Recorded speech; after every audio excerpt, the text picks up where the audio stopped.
Shakes Island has always felt like sort of the heart of Wrangell, to me anyway. I remember dancing there when I was maybe 4 years old. I remember totem poles being there, and I'm really, really happy that the younger generation is gonna see that again, like what we got to experience.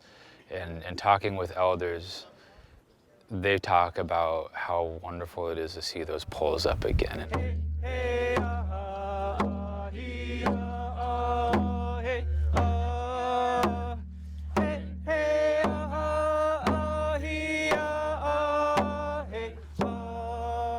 Being on Shakes Island and seeing the poles go up and seeing the ceremonies happen, I think a lot about my great-great-great-grandfather, William Ucas. His Tlingit name was Yikos, and he was a carver and was from the Nanyai people on Shakes Island. And so I would think a lot about him and how he would see things and what he would want to be seeing or doing or how he would want the poles to look. And so I thought a lot about him when we were at those ceremonies, and thought a lot about his son, Aak'wtaatseen, and what he would have thought as well.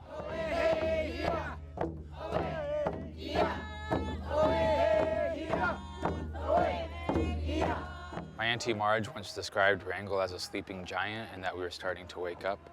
You know, culturally, I think for a long time, other communities kind of looked at Wrangell as a non-native town in a way. You know, we're one of the landless communities, for example, and so some folks don't really think of Wrangell as being a native community. And I think sometimes Wrangell feels left out by some of that, and also kind of feels like, oh, well, maybe we're not a native community. And so seeing these things, I think helps people to remember, like, yeah, this is a native town.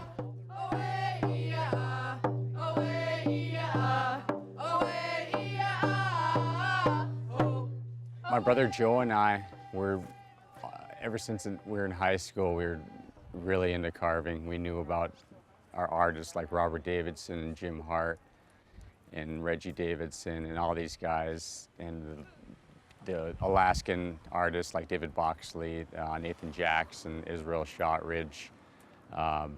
We knew about these guys, and we wanted, at some point we decided we really want to be like these guys. We started small and just started working our way up, and now we're carving big totem poles. Now it's our responsibility to kind of pass it on to apprentices. So that's what we've been doing lately, is getting dropped into these little communities and teaching them as much as we could in the time that we have.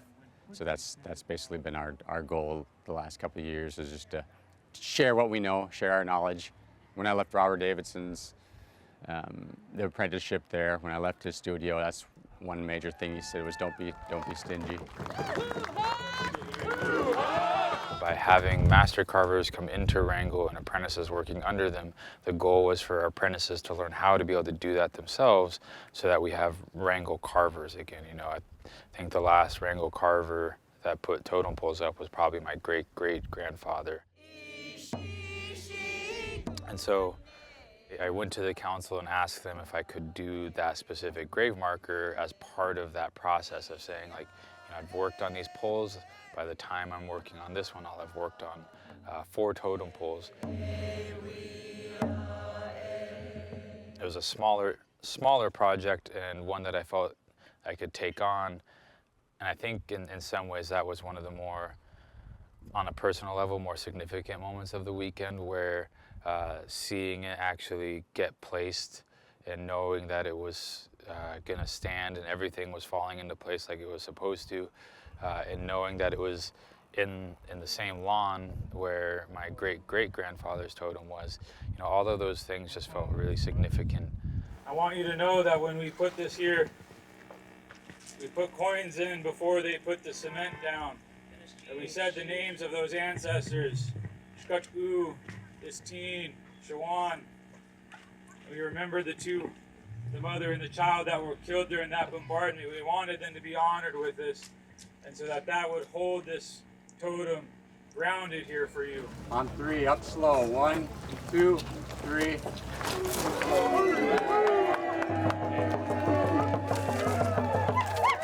It's been 38 years since there's been a pole raising in Wrangell.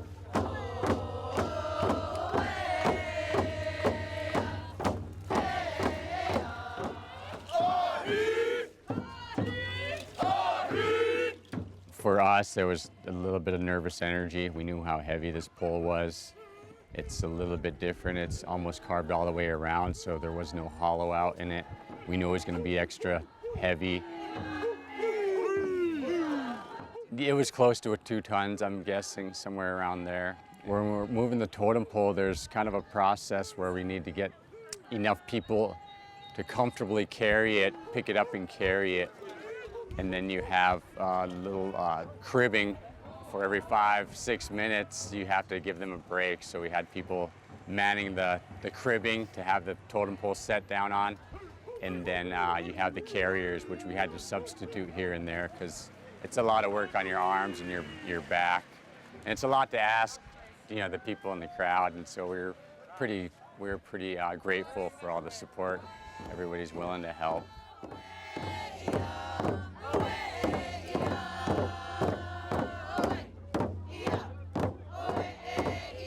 3, 2, 1, up, hold. We actually needed a lot more people than I thought. If you have 2 arms and 2 legs, just can you please help, man, woman, or child? So we really needed the whole community on this one. So and even that's special too, when everybody feels like they can pitch in or help out, and that's how we get big things done, anyways. You know, through unity.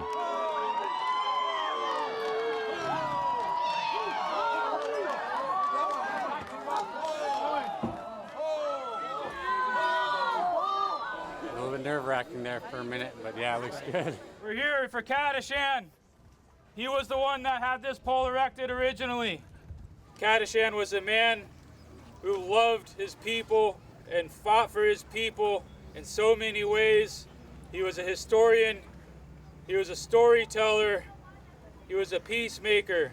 We know that totem poles are a community thing. A lot of focus kind of goes on the carvers for parts of it, but it really is a community thing.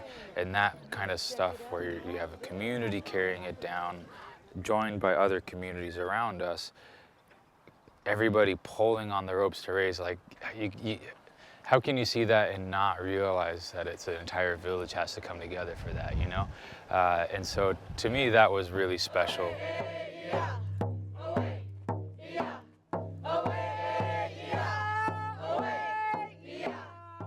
I think it's extremely important for people to see reminders of the culture of the land and the history of the land, and totem poles are a great representation of that.